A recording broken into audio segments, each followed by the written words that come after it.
I am really concerned about this technocracy.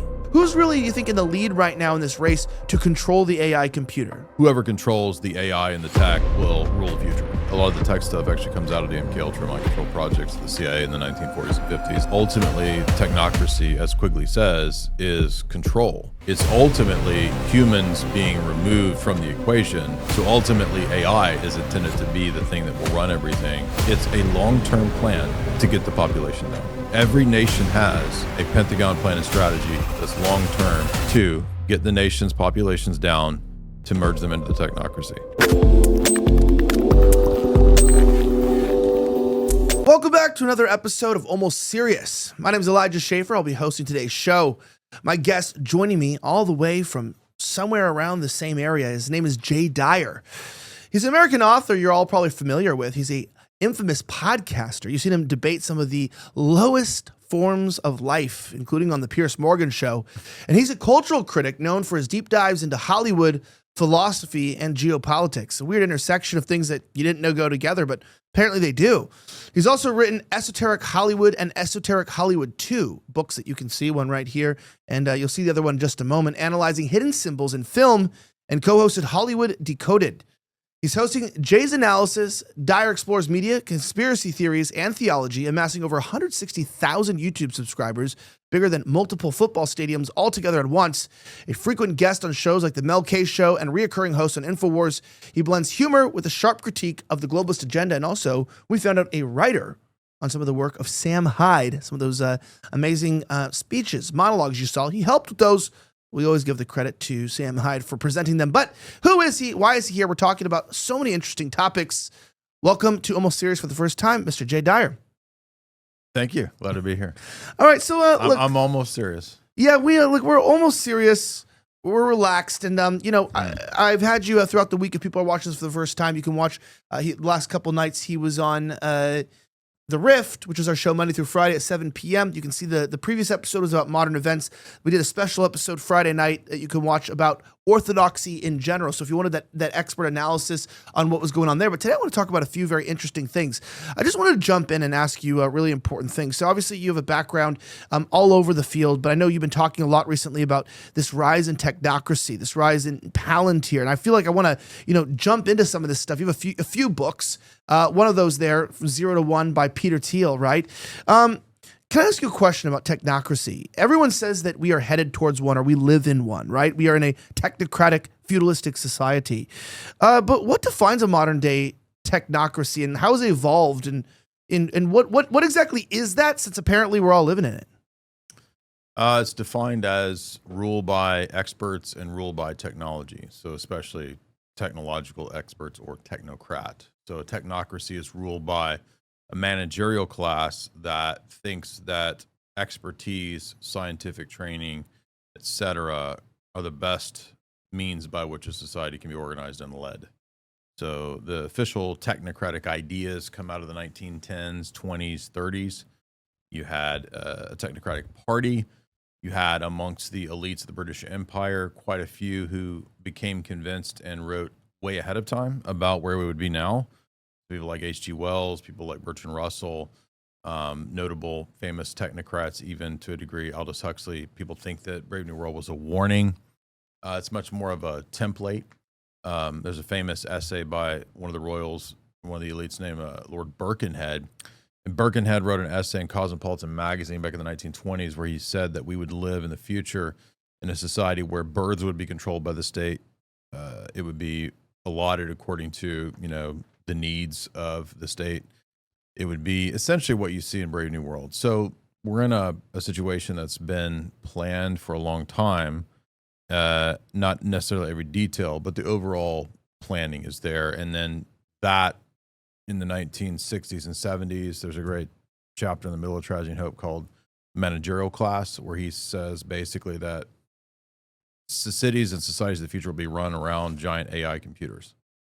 So basically, since the 1960s, they were saying that AI would run entire societies. Are you serious, Grok? Could you confirm if that's real or not? No, I'm totally kidding. I It's got like, it right. don't you love the grok tards though today? Like people who it's like, hey, by the way, my mom's dying from cancer. It's like, hey, grok, is there any evidence of that? Right. Okay, okay, so this is where I want to jump into our conversation here. I know that we'll get into your background a little bit, who you are, and how you came to become so interested in these topics. But I am really concerned about this technocracy. It seems like it was just yesterday, Jay, that we were talking about whether Biden was sleeping, whether he was a robot, whether he was a body double. And now it seems like we're trying to figure out, is it Peter Thiel? Is it Anduril and Palmer Luckey? Is it Elon Musk? Which technocrat, Mark Zuckerberg, is going to control the ultimate central AI? And then we find out about this Stargate, right? This giant intergalactic window into the future, which is really just an AI system in the largest technocratic building project, I guess, in history. I don't know if that's true. It's just what I've heard. Yeah. And we're finding out that they're doing a lot under our noses. And so when we're talking about who's leading this technocracy, we're all familiar with Bill Gates. We're all familiar with Zuckerberg, but people are maybe less familiar with Palantir, Anduril, and these other, defense contracting companies. But are we serving the old powers? Is this just the old guys that we know, Zuckerberg? Who's really, you think, in the lead right now in this race to control the AI computer? I was writing on the Bilderberg group back in about 2014, 15. I was writing articles for 21st Century Wire. I wrote some even for InfoWars back then. And we were looking at the Bilderberg meetings, kind of passing the torch from the old guard, Kissinger, Rockefeller era elites, and they were passing it on to the technocratic elite. So that was around the time, 2014, 15, when they started having people from DARPA come to Bilderberg, give lectures. People from Google were there, Eric Schmidt, people like that. So I think, again, because technocracy was a model that was designed at least 100 years ago or more, it's always been in the background. You had in 1972 or 3, Zbigniew Brzezinski, who was National Security Advisor under Carter. He was picked by Kissinger and Rockefeller to head up the Trilateral Commission. He wrote a famous book that got him recruited called Between Two Ages, and it's about the technocratic era, the technotronic era. So the whole book is about where we would be. And in that 1973 book, he discusses Skynet, implantable microchips, weather warfare, geoengineering. All of that is in that book. So here we are kind of now at the phase where all this stuff is rolling out. So I would place things, entities like Palantir, In-Q-Tel. I remember the first time I heard about this was I was reading Melissa Mela wrote a book about her time in the CIA. It's called Denial and Deception. It came out in the mid-2000s. She was on Colbert back at the time, and she was training Angelina Jolie for the movie Salt. And I was like, why is the CIA woman training Angelina Jolie? So I was like, I got to get her book. And she had a whole chapter in there about venture capital firms that Silicon Valley has that are actually CIA fronts. So this has been actually out there for a long time. And one venture capitalists, are they raising money for private entities, or is that taxpayer money being it's both, right? So okay. like things like Palantir, things like a lot of the tech companies, even like Facebook, these kind of entities have the cover of being free market entities, but they're actually perfectly deep, they're intertwined with the deep state. That's why Palantir, just like In-Q-Tel, has these origins that are like CIA cutouts. That's where Facebook comes from. And by the way, I think originally Twitter too had money that was from the CIA. Alphabet, which now Alphabet with Google, NSA. Right, was also. Yeah, but like Peter Thiel says that Palantir developed its technology. He wrote 0 to 1 in 2014, and the whole chapter on Palantir is about how it's for the CIA and the NSA. That's the whole chapter. So why are they doing that? This is what I don't understand. I hear this all the time. These are CIA fronts. Is it because legally it crosses the line of what they can develop? Is it because they need private enterprise or private investment in order to get the project done? Or is it just kind of like a slap in the face? All the above. Like a fascist kind of thing, like an alignment with private enterprise and government to sort of carry out their intelligence needs. All the above. So actually, if you go to the origins, I don't want to go too long into history, but if you go into the origins of the OSS and the CIA, the predecessor to that intelligence agency was called the Inquiry. And the Inquiry was a bunch of academics and technocrats, even back then, who set the stage after World War I for the creation of the OSS. So a lot of them were members of the CFR. Many of them were technocrats. And they wanted this union kind of in the background between the military industrial complex, the government, and the private entities. That's what Eisenhower's military industrial complex warning is about being ruled by a bunch of technocrats. Rand Corporation is another example of this. They're technocrats. They essentially designed all the Cold War, all the psychological warfare, all of the mutually assured destruction, all of the rational choice theory. That all comes out of a bunch of Jewish neocons at the Rand Corporation, like Alfred Wolfstetter. There's a whole bunch of Herman Kahn. So when you watch like Dr. Strangelove, that's parodying the Rand Corporation and the whole technocratic agenda there. So in other words, this has even been in the public consciousness if you watched Kubrick movies like, Dr. Strangelove. Were those movies, because you mentioned like Skynet, right? We all heard Skynet from Hollywood. Are those movies predictive programming? Like it's the government is working with them to kind of tell us what they're going to do? Or are those people in the inside of the cabal sort of, aware of what's going on, Both. trying to warn us? Well, I mean, probably at the level of the blockbusters, it's not so much warning as it is conditioning, because one of the books that I lectured through was Annie Jacobson, who got a Pulitzer Prize for her, I can't remember if it was her Area 51 book or her paperclip book, but she also wrote a book on the history of DARPA. And that's where DARPA is the internet, right? Internet was originally called ARPA, then ARPANET, DARPANET, then internet. So it comes out of the military industrial complex. So it's part of the web of the future global brain. That's what the internet is at this phase right now, that they want to create this hive mind. But in her book on the history of DARPA, the last couple chapters talks about Kathleen Kennedy, people from X-Files, I think maybe Chris Carter, and a couple other people going and visiting the Pentagon, DARPA, and having conversations about, James Cameron, that's who it was, which is Terminator, right? So, yes, there's a symbiotic relationship between the Pentagon and the but also Avatar. So, yeah, you have this. Let me see my books are get a about better, that Hollywood relationship between. There you go. Well, I was sorry, I was reflecting, but I was saying the Avatar is also funny too, because it's all about we plug ourselves into a neural net, and that we go into something. And I have you ever been at Disney World? Mm-hmm. So did you ever go to Animal Kingdom? Mm-hmm. Yeah, and you go on the Avatar ride, right? Avatar ride, yeah, the new one. And it's really funny because you go in and it's like, we have to download your consciousness and you're going to enter into this new world and it's not really you. And I looked at my wife and I was like, it's weird. This is supposed to be sci-fi, but like half the 5-year-olds I see are living in this today. Like you see them on their iPad. They live in their iPad, yeah. Yeah, and it's like they live in this virtual world, and you even see a lot of these like political guys today that are like super, super aligned with politically, but they can never form a real serious political movement because they so badly want to make like jokes or whatever on the internet. And it's like, in the real world, people don't like to joke about that kind of stuff. It's not really like, a good platform. And then they're like, oh, what are you, tone policing me? And you're like, okay, wait. Are we living in different realities? Because no, I'm not trying to tone police you. I'm trying to tell you I'm living in the earth and you're living in an online portal. And so in some ways, like, without even not even talking about the VR and everything, it's like people's minds are like locked into the internet. They are locked into the DARPANET, as you'd call it. And it's like, we are already there. The technology just isn't mass produced to where people still have to leave their home to an extent, right? But we are in many ways living in like a prehistoric version of this. Am I right on that? Like an early phase of a rollout, like a business plan being rolled out. We're the startup phase of mind control.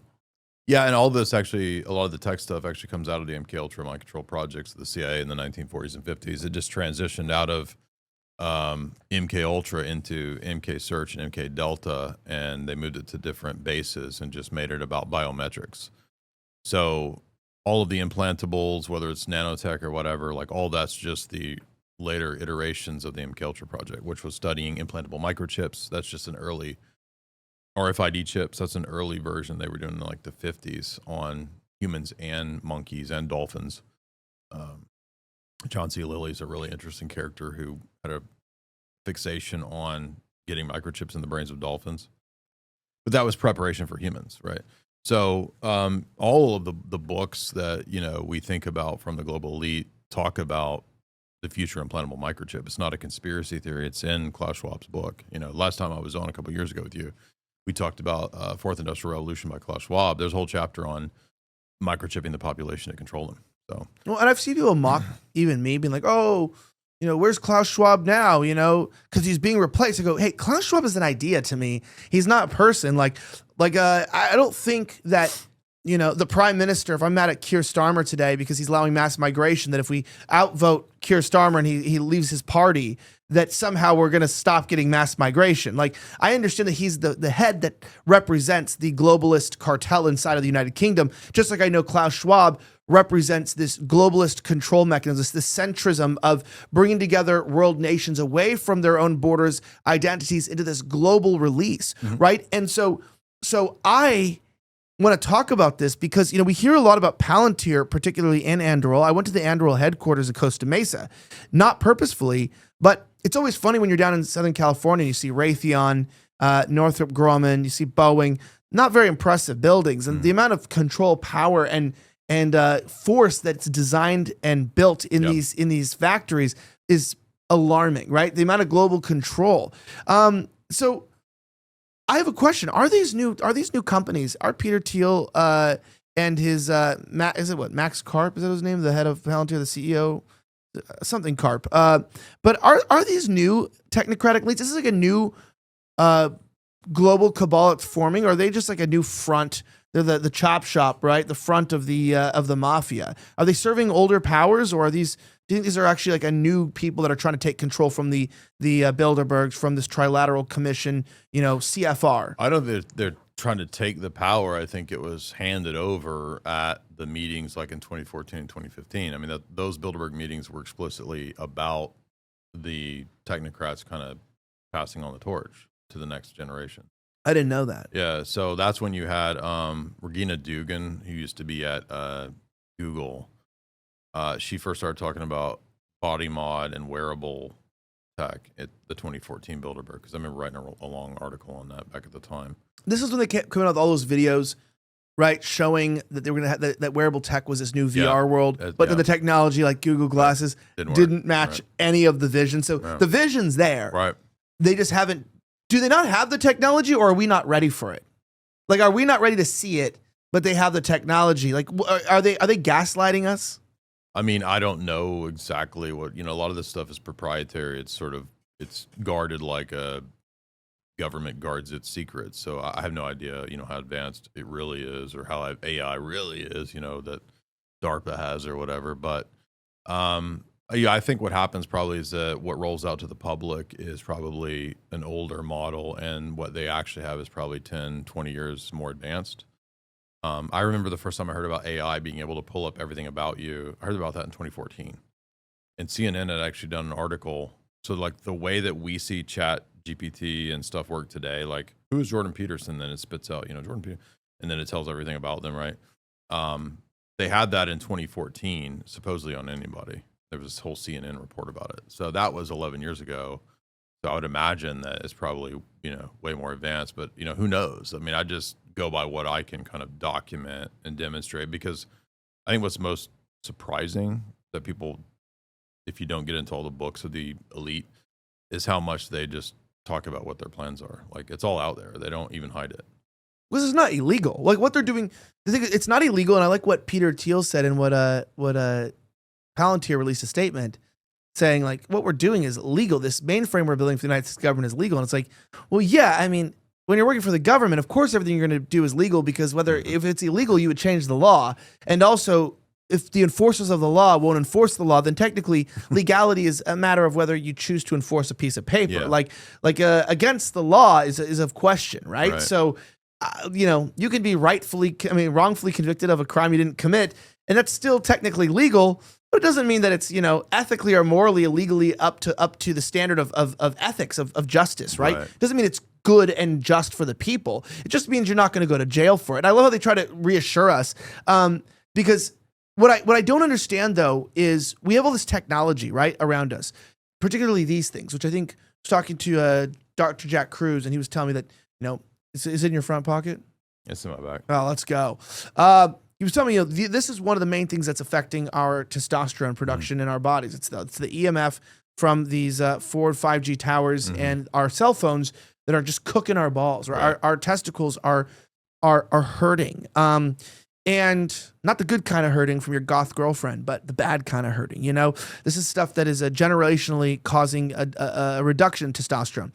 And I asked him, is that an intentional thing, right? Because this would be like a small technocratic goal, create a phone where all, and then the large technocratic goal would be spying on people through the phone, right? Sure. Using proprietary software, backdoors, but the phone itself is not really I don't think the CIA is necessarily like the original design or the engineering, but they may come in and then say, you got to install a backdoor, in these, right? So connecting the small technocratic vision with the large technocratic goal, using testosterone as the example, do you think that some of these things where men are docile because our testosterone levels are low due to EMF, is that a positive byproduct for the technocratic machine? Or do you think that's do you think that's an intentional or a byproduct of just oh, hey, and by the way, they're weak, or is this intentional? I mean, I don't know in a specific case of RF, EF, electromagnetic frequency on the testicles, whether or not they knew that per se, but I wouldn't be surprised because a lot of this stuff gets studied way ahead of time with monkeys and rats. I mean, they knew that, Bastrop, Texas used to have a monkey lab where they would just basically strap the monkeys up, making them watch screens. So they've known for a long time that the screens put human mind in a alpha state, which is not the same as alpha Chad, but alpha state's actually bad in terms of brain. You want to be in a beta state, but so it's has this catatonic effect on those that view it. So I mean, just in terms of the screens, they knew that a long time ago for TV stuff. And in the case of affecting our testicles and all of that, I mean, that's all the toxic chemicals and things in the environment, which are there on purpose because the agenda is Malthusian. So you want to have depopulation, you want to have infertility, sterility. The overriding philosophy of the global elite, and on my channel, we've lectured through about 60, 70 of their works, is depopulation, global governance, one single currency throughout the world, technocratic control, monitoring everything, controlling, tracking, tracing, and massive depopulation is the long-term goal. So yeah, absolutely, anything like that would fit into the agenda. So it's so funny while we look so far down on Hitler and the Holocaust, these gas chambers and gas mobiles, to reduce the population is what the main thing we're taught in school. And as terrible as that is, it's funny that these very people that are teaching us those things and focusing on that are looking at a much larger gas chamber. There really are eugenicists at the very core of who they are, and they're also anti-human, right? They're anti-humanity. They want humanity to have a small footprint, and they want to kill as many of us as possible. And then they talk about it. They set up these pillars, right? And then they tell us to reduce the population is their goal, but then we're told that, of course, it's a conspiracy, it's not true, and YouTube would probably disagree with it. But this is where I want to talk about some of the things that are practical that are happening. How familiar are you with Palantir? How well read are you? Is it just that book, or we've been hearing a lot about them recently? I mean, I'm not an expert on Palantir specifically, but I mean, I know about the venture firms that Peter Thiel's been involved in. I know about the relationship to the intelligence agencies, the NSA and the CIA, InQtel, et cetera. So I would say I know a decent amount. Like I said, I first learned about this in the 2000s, but I don't track, Peter Thiel and all of that stuff on a regular basis. You wouldn't want to. He's a homosexual, so. I knew that. Well, I know he's a transhumanist. He's influenced by Nietzsche. He's influenced by Mencius Moldbug and the whole neo-reaction stuff. Curtis Yarvin. They have more of a. I mean, I would agree with their critiques of democracy, but I don't think that we want some sort of gay transhumanist running the technocracy because democracy's bad. Right. So for people that are familiar with this stuff, they're basically proposing an alternative to, like I always say, the communists and the fascists both see a problem with the liberal democracy. They just have a very different solution. Right. And I don't believe in the horseshoe theory. That's the same thing. I don't. Maybe you believe in that. I don't like that theory. I think people propose very different transactions. Just because they both involve force or government control does not mean that they really are of any similarity, or that the value system of the people remains intact at all to any extent. But we're not talking about that today. We're talking about a technocratic state. And so I want to talk about Palantir's data analytics, this database. You know,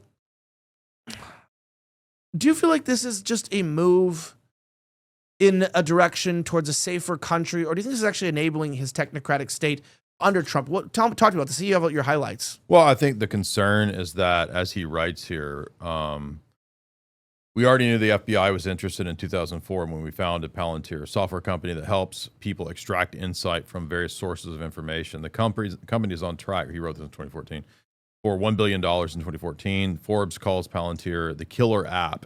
And in fact, it's rumored to have helped locate Osama bin Laden. So there you can see it's immediately like exactly what the Pentagon, Navy, and CIA were using, and NSA. Then he goes on to say that America's two biggest spy agencies, they talk about them being interested. The NSA is run by generals who prioritize computer analysis. CIA wants to wade through all kinds of chatter beyond just computer stuff. And so he goes on to say Palantir aims to transcend what the NSA and the CIA wants to give a totality, perfect tracking and tracing model. So I think that that's the concern, is that, okay, so there's bad actors in the world, but are we then going to solve this by a complete like dystopia? It's kind of crazy, right? Like everything you do is tracked and traced. Well, that's exactly what Klaus Schwab says is the purpose of Skynet and the technocracy. I'm not saying that necessarily Thiel and Klaus have all the same ideology. It's just sort of like Kissinger's last book before he died was about world order. It's basically a new world order, right? And his last chapter is on tech and technocracy. And he basically says, whoever controls the AI and the tech will rule the future. So they're sort of racing, I think, to control the tech. That's why even in places that aren't as advanced as the West or aren't as obsessed with technocracy, they're still racing to put in like tracking and trace, like in Moscow. Moscow's got a lot of the same AI tech stuff going on that they want to track and trace all the citizens. I mean, that's the problem, is that even if it sounds like it's justified or it's a good motivation, just like after 9/11, all of the explanations and the excuses for taking away everybody's privacy and rights was for safety and security, but it just gets you deeper into the hole of getting neither and getting more and more tyranny is the problem. Well, and that's kind of, you know, my family's from Australia, and, you know, I lived out of there. I will be back there. Shout out to my Aussies. Hit me up in the DMs if you want to meet up. I'll be in every major city, Sydney, Melbourne, Gold Coast, maybe Perth. I don't know. But, you know, they have their excuse that, you know, obviously we need immigrants because they're really peaceful and helpful to the country after we discouraged our birth rates, after we like increased abortion, and also had this crazy thing we rolled out in 2020, which actually caused stillbirths to go up 400%. So much so that, by the way, the government is working with NGO to provide like a new developmental pen. I don't know if you know this. They came to raise money at our door to help give additional taxes. That's like an EpiPen, but for a cardiac arrest that's due to sudden and myocarditis. Yeah, literally. Wow. They're developing that there, and they were like, you know, all of a sudden there was like this rise, like 600-700% in my city of myocarditis, pericarditis, and heart failure. I'm still confused how it randomly happened, but we'll never find that one out. But I do bring up the idea that, you know, all of a sudden now there is an increase in violence, which the government says is white supremacist and pro-nationalist groups committing violence. However, we're not releasing any of the visages or the descriptions of how these white nationalists look. Apparently, they look like a lot like the white nationalists in our country, brown. So apparently, that's what's happening there. Now, what's funny is then, so a lot of this tracking and tracing, they've created this system of fear in Australia where people see the crime going up, they see a lot of foreigners around, and so when they push this tracking and tracing into the idea, even I start to feel like it's a good idea while I'm there. I'm like, you know, like obviously I'm not that stupid. I know exactly what's going on, but if I just do a little bit less, I'm like, you know what? It is getting scary, baby. You know, like we do want to know, you know, people are getting stabbed and we don't know who they are and they're getting away with it. And you start saying, hey, Australia is letting savages get away with brutal crimes because they say we don't have the ability to track and trace with our CCTV, and we need. I was listening to it on the news. We need a better way to track and trace perpetrators. We need justice for our women. We need justice for our men. And what a twisted world it becomes. Where like you then bring in people, import crime to instill fear, and then intentionally don't prosecute. Which is why people don't know why they're not prosecuting the gangs and stuff in the UK, it's because you need the tracking and tracing. You need a surveillance system in place, but you have to let the crimes go under the table first. You have to ignore them. You have to allow them to fester. And that's what's going on. Other people realize that's part of the technocratic, we need to get the crime under control, but you got to let it get out of control first. Yeah, weapons of mass migration is just one phase of the plan where you displace the indigenous population and people group, demographic replacement, and then you have a broader base to control, especially if you can get them on the dole. So Cloward and Piven, all of that stuff is very important too for putting stressors on the system to justify the implementation of a new system. But that was all done on purpose. Like even at the time of the COVID crap, you had people at the CDC saying that we want to blow up the old system to replace it with a new one. And the idea behind a lot of that was admittedly they wanted to make, they wanted to bring in biomedical tyranny through the notion that humans are themselves sort of walking bioterror agents. So you might yourself become a propagator of a viral outbreak. And so everything has to be tracked and traced. And so they really duped everybody with trying to bring a lot of this tyranny in through the medical side of the New World Order, versus people think, oh, it's going to be the government. They're going to come, stamp on my face with a boot, and I'm going to be thrown in a gulag. No, it's going to come in the back door through insurance companies and through medical stuff. And Gates even talked about that. So I think a lot of times, yes, this stuff comes in ways that we don't expect. And the mass migration stuff, if you just study basic, I'm not an expert in military warfare. Quigley was a professor of military warfare. So when you read books like this, you're actually reading like high-level Pentagon, Army War College type stuff, explaining how warfare occurs.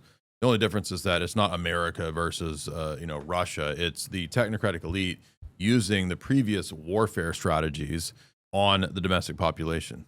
So in Vietnam, for example, Annie Jacobson has a whole chapter in this in her DARPA book. There's Douglas Valentine has a good book on CIA and all that in Vietnam. They were studying technocracy in Vietnam and mass migration, population displacement, and how that's a form of population warfare. They were using unmanned aerial drone warfare in Vietnam.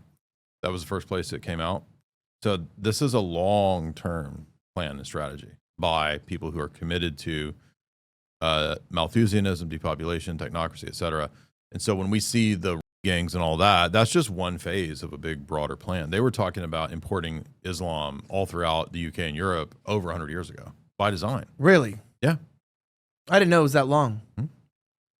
It seems so weird after fighting Islam off for so long that Christian nations, would adopt that. And it's not Christian. They're Fabian socialists, like Keir Starmer. But aren't the Fabians a Jewish class of people primarily? Like a lot of the Jews. There are Fabians? Jews that are in Fabian socialism.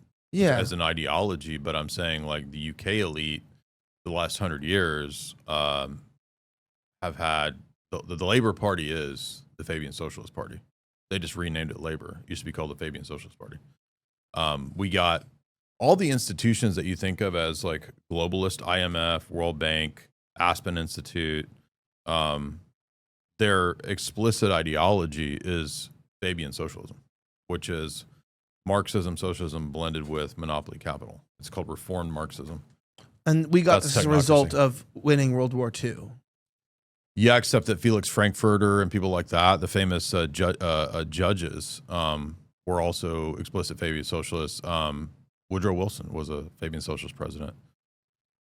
So it's an unfortunate reality. I mean, we're not going to go so much into World War II, but I have a question about Alex Karp, the CEO of Palantir. He stated particularly that Palantir was used to prevent the far right from gaining power, particularly nationalists from gaining power in Europe. I don't know if you remember that, where he said that they used that strategically to counter the nationalist movement in Europe.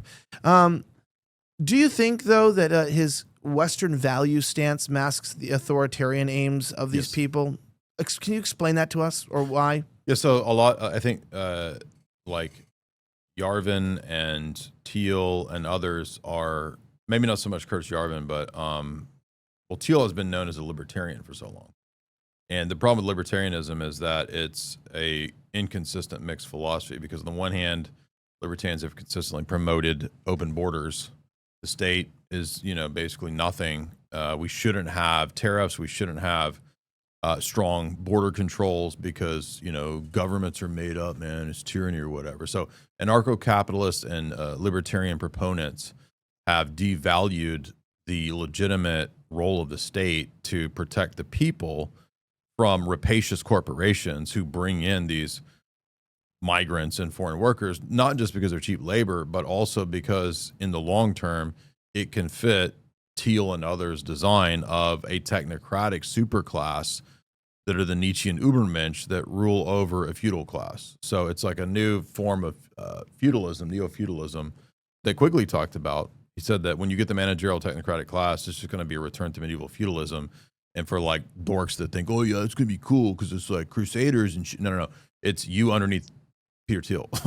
That's what it is. So they play the role of freedom, libertarian. I mean, Silicon Valley was, oh, it's libertarian, bro. And it's like, become your own boss and set up your own, tech company.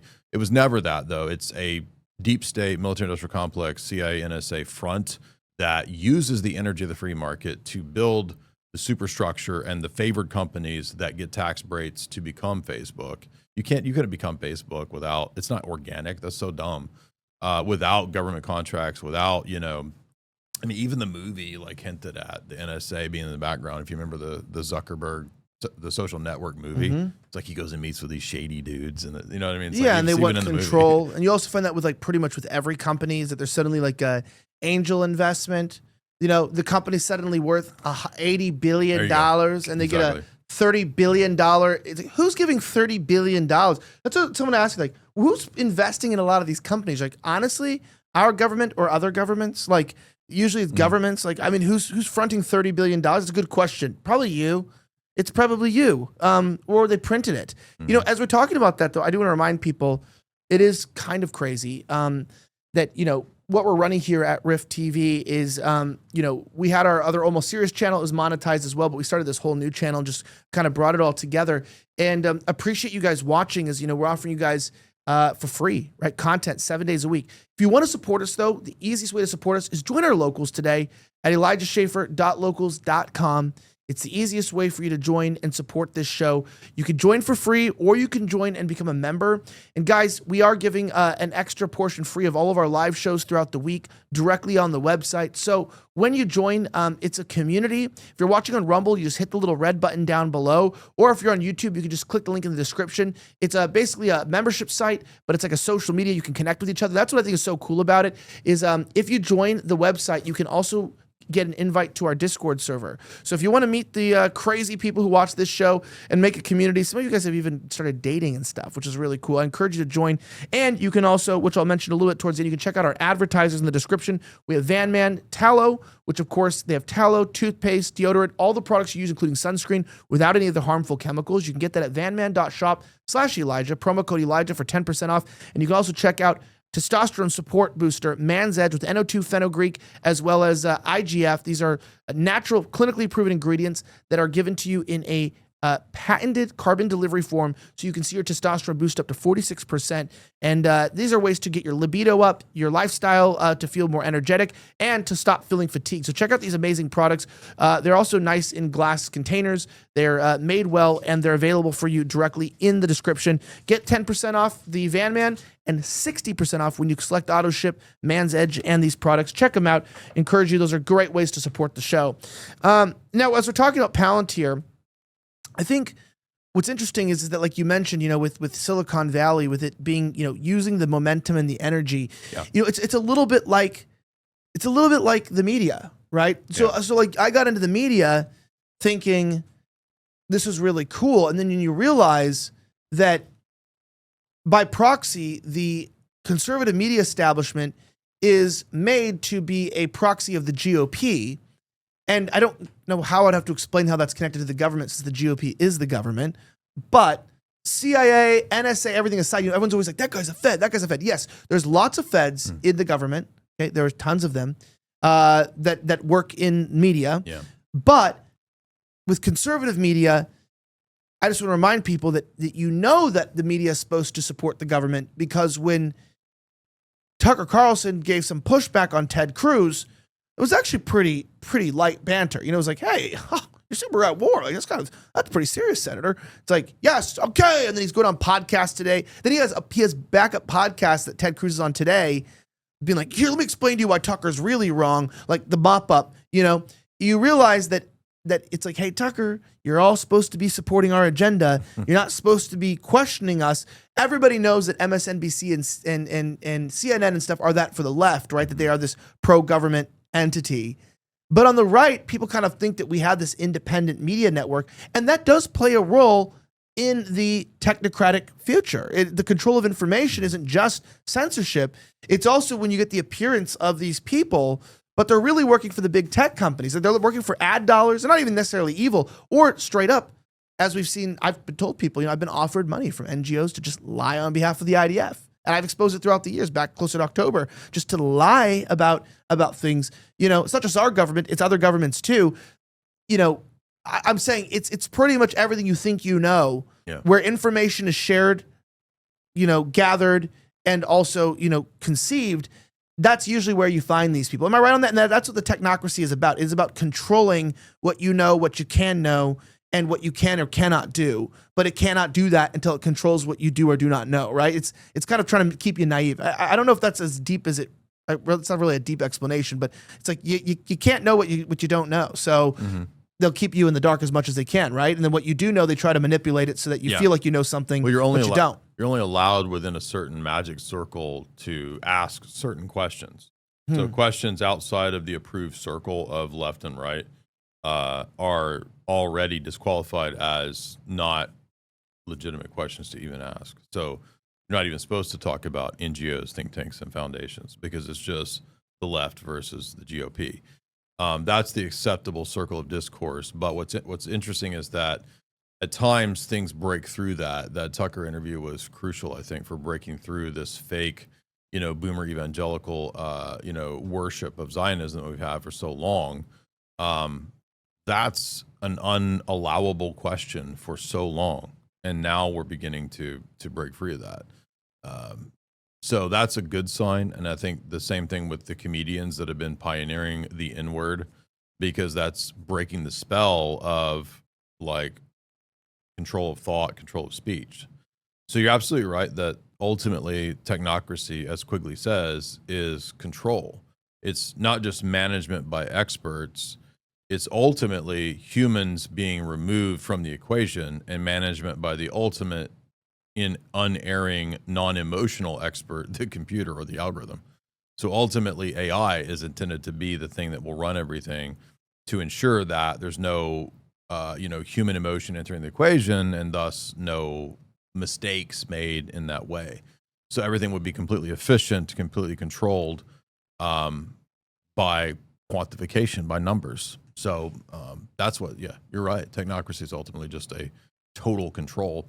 That's why one of the best books that I think is an introduction to all this stuff, written by a really good geopolitical analyst, is Full Spectrum Dominance. And the title, this is the Pentagon's title, For Technocracy Ultimately.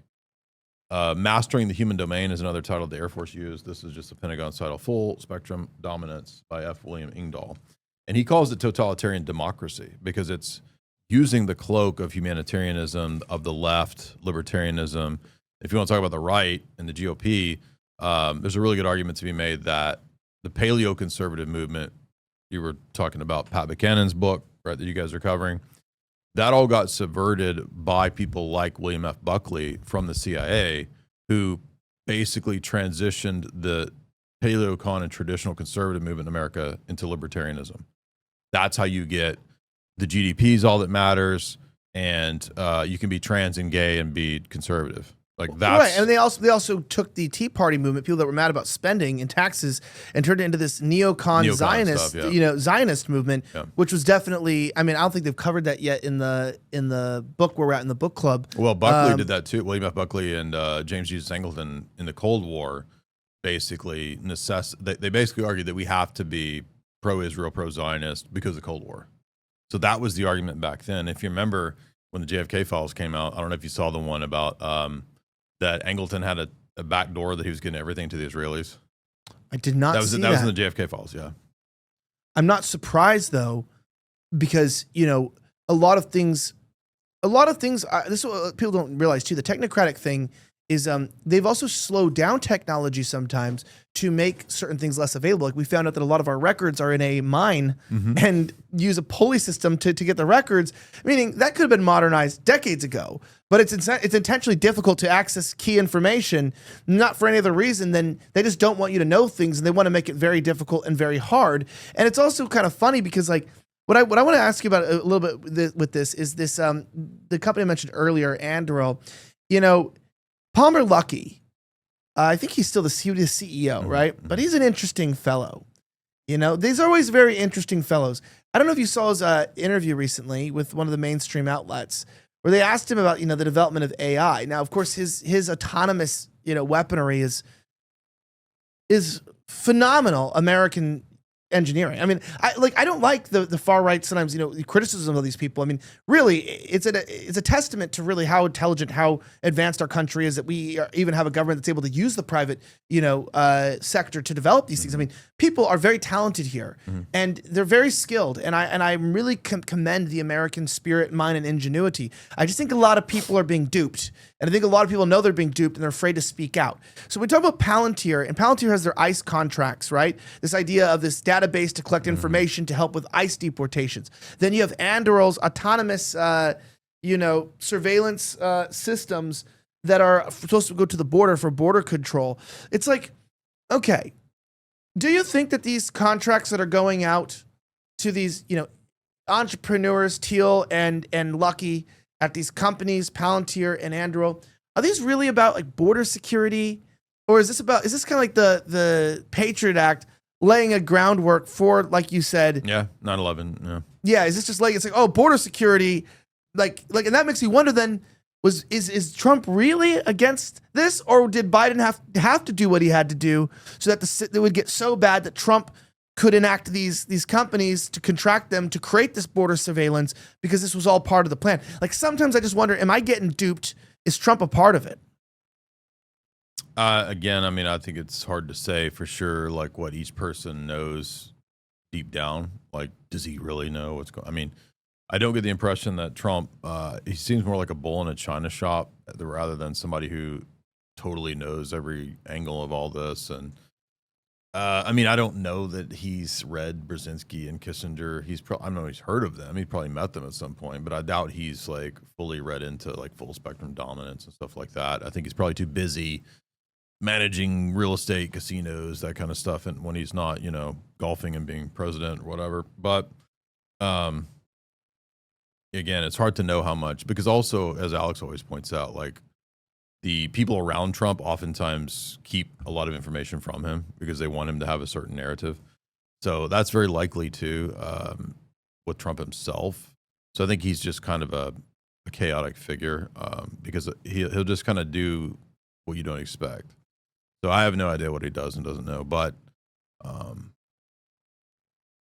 regardless, like all of the stuff that you just talked about, it's all totally real. And like these people like Thiel or the Anduril guy that you're talking about, like they've intentionally named their companies after elements of the Lord of the Rings. So it's almost like they think that because Anduril is the sword from Lord of the Rings, Palantir is the Palantia stones that, you know, Gandalf has that allows you to see the other side. And it corrupts, right? If you spend too much time looking, that's the point. It corrupts, and then it's like, oh, and now you're a security analytics, you know, surveillance company. What's funny is that the purpose they like Lord of the Rings, and so like Curtis Yarvin has this whole, you know, fascination with using the mythology of the Lord of the Rings as well for his stuff, and he's influential on Thiel and all these people. So, by the way, we have a friend, Isaac Weishaupt. He's been doing a series on all these guys on his podcast. Just look up Isaac Weishaupt podcast. And then my wife just did a podcast with Courtney Turner on AI, Team B, Peter Thiel, all this stuff as well. So it's all real, but I mean, as to how far each person's knowledge of, you know, how malicious they are, it's hard to say. But I mean, probably if you're a transhumanist, then you probably do believe in a lot of malicious stuff. I mean, if you read Ray Kurzweil, he basically says that I don't know if there is a God, but we'll create him, something like that, like the AI, future supercomputer will be the god of the new the new world. Yeah, like Noah will the Antichrist be? Remember Noah Yuval Harari, Klaus's Jewish understudy. Oh wow, tell Remember me. him? Oh well, he wrote the book Deus Homo, like God, man, God instead of God, man, man, God. And his whole thing was like, the AI when you have the bots walking around, we'll put the full AI consciousness in the bot, and everybody will treat it like it's a messiah or a god figure. So this is from Klaus's understudy, Noah Yuval Harari. So that's what they're projecting. Silicon sages, they call it. Like you'll have AI agents walking around that will be treated like a deity. And what better way to control the masses than to have control of the deity, right? A lot of sci-fi, a lot of tech stuff has the same idea. Heinlein's books, if you read Foundation series by, what's his name? Asimov. Basically, the AI is the god of the future, but it's really just run by a bunch of technocrats. But the masses believe that it's a god. Let me ask you this. So with that, right, you have two players. You have little tech and big tech. What do you mean by that? Like, what does it mean, little tech versus big tech? What's the difference? Again, I would just say big tech typically is referring to the companies that have the sort of government contracts, the backdoor deals, the NSA deals, the spook deals, versus new startups that aren't bought out yet, or people working at a smaller level. I would assume that's what that means. Okay, well, let me talk about government influence here. So, do you think that there is a front, for instance, with Doge, where Doge was trying to give access to government files under the guise of government efficiency, but is trying to give little tech companies basically access to get connected in this greater web of control in the government? Or do you think that, Musk is really a good guy and he just really wants to put microchips in brains to help cerebral palsy patients and get us to the moon because, well, we may never fix black crime. You know what I mean? Well, I don't think it has to be an either or. I think they probably could have really wanted to demonstrate efficiency. I mean, another key element of technocracy is the worship of efficiency. It's called Taylorism. It's a form of managerial structuring that I think Ford used Taylor in his corporations to create a way more efficient system, right? So not everything about that is bad. I mean, but it could be a kind of extreme thing where you obsess over that if you're some sort of spurg or something. So, I mean, maybe Elon was really trying to show and demonstrate that his forms of tech and all that could clean up and make government more efficient. But again, there's always a possibility, that double-edged sword, that you have this sacrificing of ethics and truth and, value for just raw sufficiency. And I think that's one of the key problems in technocracy, is that it can't tell you what's right or wrong. It can only tell you how much. Like it's quantitative, it's not qualitative. It can't give you value judgments, right or wrong. It can only tell you this much or that less, right? But it can't tell you that that's good or bad, because it's just dealing with numbers and matter. So in philosophy, there's the classic statement: you can't get an ought from what is, and so you could never get. It's like some of the earlier technocrats, or like Jeremy Bentham, who came with panopticism. This is the idea that they studied prisons and they figured out a way that they could construct a prison to where there was a central guard tower, and all of the prison cells were empty. They were open, so that the central guard tower could look in and see all the prisoners at any time. And you didn't even have to have a guy up in the guard tower at all times, because it was blacked out. You didn't know. So what they found was that just having the tower with the windows blacked out watching the prisoners, this is back in like the 1700s, the prisoners started policing themselves because they thought they were at all times being watched. So perpetual surveillance has the effect of individuals policing themselves, self-policing. And also there's another thing you could look up about the phones themselves, the Schwitzgebel machine. That was another prison experiment where they started attaching devices to prisoners' legs that would keep up with their heart rate, how far they were, like GPS type stuff. This was in the late 70s. And the Schwitzgebel machine was, I think, an early prototype for a lot of what they would put into our phones, because it's tracking, tracing, studying, learning us, just like they were doing with the prisoners back in the 1970s. So again, all of that I think goes into the smartphone and where we are, and any of that could potentially, you're right. Oh, could it be used for good? Yeah, sure. You could help a soldier who's lost his leg in Iraq or whatever, but it can also be sold to everybody under the guise of helping soldiers, but then getting everybody into this technocracy. And they all say in their books that that's what the goal is. Yeah, I think that what I can take from this is that like the problem with technocracy is not just that it's happening, but it's happening while there's an economic shift going on too. This feudalistic move to gut the middle class. Yep. And that gutting is meant to keep the money in the hands of a very few small elite. This is like almost the perfect fusion between communism and fascism, because you're getting a communistic feudalism of the bourgeois and the proletariat, a perfect divide. This sort of almost it's like played out like a communist, but it's esoterically or historically a little more like you'd see from the 1600s, 1700s of the royalty. They like consider themselves to be better, or higher than. They don't even put on a front that they're equals. They just believe they're gods. But at the same time, you have this merging of industry with policing, and it's all about surveillance, and they can surveil. So like people ask, like, do you support a revolution? And obviously I'm not gonna explain that here. I just go, it's not like you could just meet in a pub now. I mean, everyone's got their surveillance right here, and every like you can't just do things. In fact, the government is so keen on popping people for crimes that they are setting up their own crimes. January 6th, the kidnapping of Governor Whitmer, right? The entire 2020 pandemic, they set these things up, right? That are meant to, they're government orchestrated events that are there to test their own surveillance and show to the people what they're able to do. And it's very interesting to see that they're not really waiting for organic, reactionary, opportunities. They're not opportunists. They're realists, and they know that the humanity already may have been policing themselves too well now, and so they need to orchestrate their own problems. 9/11's one of those. Problem, reaction, solution. Yeah. Right? The thing you were saying about migration is a great example of, oh look, nobody wants to work the jobs that the migrants. That's not true, but that was the excuse, right, for bringing in all these. Yeah, what happened in the past 200 years in Australia, right? Yeah, right. It was fine. Yeah. Well, and like even in the 90s when I was a high schooler, like everybody who was a teenager or in high school would work the jobs that no one would work, right? It wasn't a problem until they intentionally brought in masses of undocumented illegal people on purpose to not just create a big voting block, but it's way more sophisticated than that. It's like long-term strategic actuaries that are planned out for different regions. There's a great book written by a CIA operative describing all the things that he did for several decades in Syria and in Egypt. So Miles Copeland, who's related to Stuart Copeland from the police, Miles was a famous CIA handler operative in both of those countries. In his book, Game of Nations, which is one of the books that I've lectured through, that's really, really important. He tells you all these CIA things, and yeah, we use terrorists and we do false flags and all this stuff.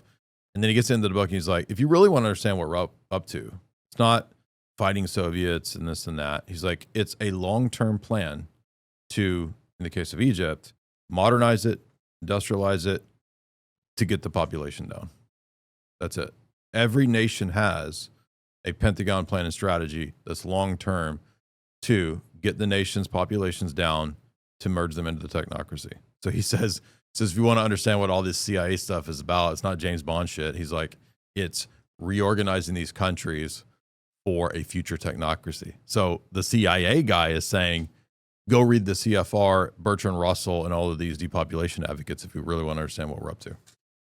Well, and they do talk about, that's why, I did want to talk about some other religious stuff, which we're not going to be able to get into. I had a whole nother thing because fortunately for the audience, I keep this podcast tight an hour. I'll come down again. Yes, you have to come down again because I want to talk about some religious stuff, but it's a whole other 2 pages, and that'll open up too much of Pandora's box here. And you're, again, if you guys watch this and you like it, drop a comment down below and say that you want a part 2. Let me know because, he's a man. And he gets tired because he's a man, and he's got a woman, which makes him tired. Now she's a sweetheart, and we're all tired. It's been a long week of production, and oh my gosh, I got to go up to I'm in Orlando right now as you're watching this, actually, by the way. Let's Well, watch we 5 minutes drove. release We now. just drove here from Tim Castley. We drove straight down. Really? Yeah. Oh, my We had gosh. one night and then we came From here. West Virginia? Yeah. That's part of the reason why. If I seem like I'm like. I was like, what? I was like, I only drove like 4 hours, 5 hours. Like, how is this? Well, but before, right, the day before, we had driven. You just don't even fly? I don't like flying anymore. I used to. It's just such a nightmare to fly now. It literally is. I fly like every weekend. I'm over it though. I saw this funny joke. It's like first world problems, and it was like, rich enough to travel whenever I want, too poor to fly first class or private. It's like like that thing. Where you're like, it's like it's a gift. Like, you got to go where I want, but it's a shitty experience getting there. So I can't complain because a lot of people wish they could travel and couldn't. So it's really a gift from God. So thank you, God, for that. But at the same time, it's like after you fly a lot, you're like, this is like sardines in a can. This is gross, and like you get sick now, and there's always someone yelling at you, and people I get sick farting. every time I fly. Yeah, Me too. That's nasty. Chinese people. I sat next to some Chinese people for a 6-hour flight right now to LA this last weekend. It smelled like fish balls. I was looking at my producer right there. I was like, ooh, it's disgusting. It was nasty. Are you on, Mike? Can we see you? No, I don't have. That's fine. You don't need to set it up. All right. My guest today, Jay Dyer. Fantastic interview. I really, really love this show because we hit niche topics, and it does really well, and you guys watch it, and you guys all love it. Remember, you can get the show audio-only podcast. Leave a 5-star review. It's free. Doesn't cost you anything. And we'll start reading. I told you we'd start reading the reviews, but it's just like I didn't realize that we had separate RSS players for all the shows. So basically just subscribe to the show. The other show's called Rift. I think it's still up under the Rift Report as well, the old show name. But go to the audio, download it, leave a 5-star review, and follow our guest and buy his books. Tell us how we can buy your books, what they're about, and also where we can follow you on social media, because you are a treasure trove of information, and it's been fantastic talking to you. You're like Sam Hyde, but more well-read. And a little bit less crazy. I'm the hot Sam Hyde. It's 4K Sam Hyde. He's the 480p of I'm himself. just kidding. Sam is a super hot man. He's a sexy boy. Very sexy. You can get my books at jaysanalysis.com in the shop. Also, my wife's books, and very similar topics that we write on. There are the Hollywood books, as Elijah said. There's also a couple philosophy and theology, apologetics books in there as well.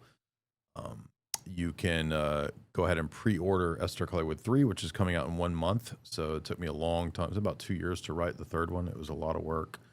So look for that. Every copy that you buy from the website, by the way, is signed, so you don't have to request it. That's the whole advantage of getting it from me.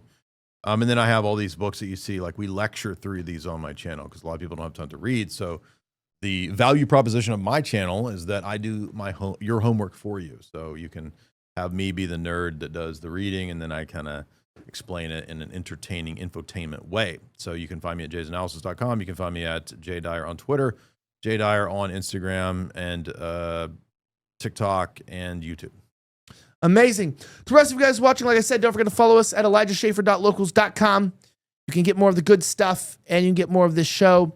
And the rest of the stuff will be uploaded there as well. Join the community. I'll see you next time here only on Rift TV, every Monday through Friday, 7 p.m. Eastern Time. New Almost Serious on Saturdays, 7 p.m. And the book club this Sunday at 7, where you can, I don't know, what happened?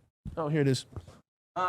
Where by tomorrow, you could win this new Kindle by joining our book club on Sundays. It's bonus content. Not a lot of people watch it. We've only had 8 submissions. Send a picture of yourself reading our new book, Where the Right Went Wrong, with Pat Buchanan on your phone, computer, or the real book, or just watching the first episode in case you just joined. Be up by chapter 3 Sunday, and you'll be caught up. We'll see you tomorrow. Have a great rest of the week, and may God bless the United States of America. I'm signing out.